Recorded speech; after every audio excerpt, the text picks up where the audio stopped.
Hey guys, what's up? Steve of my house, bidding you welcome, and I'm here today to talk about a game called Granada. It is a really good game on the Megadrive, probably one of my favorites. It's one of those games that whenever I feel like playing something and I don't know exactly what I want to play, I can always go back to Granada just to play it. And it's not a super hard game, it's pretty easy actually. So it's not a super match-out, but there is enough to keep it interesting. The game is a shoot-'em-up, though it's not like a vertically or horizontally scrolling shooter. It's a shooter where you play as a tank. It's a top-down view and you can go in all directions. And the objective of each level is to destroy enemies, and there are different objectives that you have to destroy. Like in one level it'll have to be like a enemy spawning generator that you have to destroy, and you have to destroy like 10 of them around the level. Another level you'll be on like a plane and you have to destroy the like turbines that are making the plane fly in order to destroy it. And at the end of each level you fight a giant boss, which is really cool because the boss will take up almost all of the screen and you have to find its weak point before you can actually start doing damage to it. The game was originally released in 1989 for the Sharp X68000, I think it's called. It's a Japanese home computer, which is incredibly expensive to collect for nowadays. And was released on the Megadrive and the Genesis in late 1990s, so I guess you could consider it a fairly early release.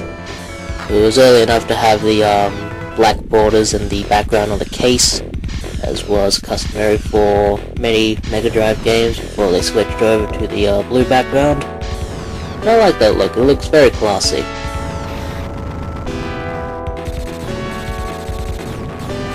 The game itself is very good. It's not a perfect game, but you know, it's very well made. The graphics are fine for considering when it was made. They look fine. You know, for 1990, it looks good.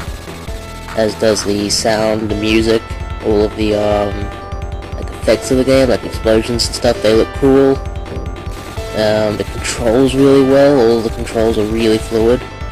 One button shoots, and if you just want to shoot, you can shoot in all directions, and one button makes you start strafing, so if you want to try and focus on shooting at one enemy, you can strafe and focus on him while also dodging his bullets. So it's pretty good. It only uses the 3-button pad. It's an early release, so it was out before the 6-button pad came with standard, and it was created by they were called Wolf Team, or it was Wolf something, I have to remember it, sorry, I'm doing this off the top of my head. But they are more well known as being partnered with Namco and making the Tales of series.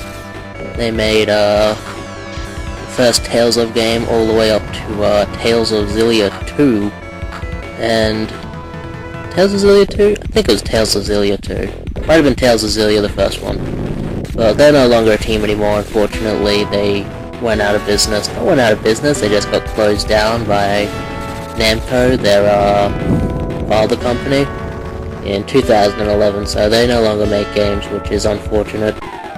But it's okay, because we can go back and celebrate their best games from the Tales of series to Granada. So yeah, definitely check it out. It's not super expensive to get a physical copy, but if you don't want to shell out the cash, just play it on an emulator. That's how I played it for years. I only got a physical copy like 2 weeks ago, so I mean, I'm not against emulation or anything like that, and if it's the only way you can play the game, it's the only way you can play the game. But yeah, definitely give it a recommendation. It's really, really good. And my next video, I'm thinking of talking about another Sega favorite of mine called Ranger X. So yeah, look forward to that. And this was one of my favorite games. Sega My House, bidding you farewell.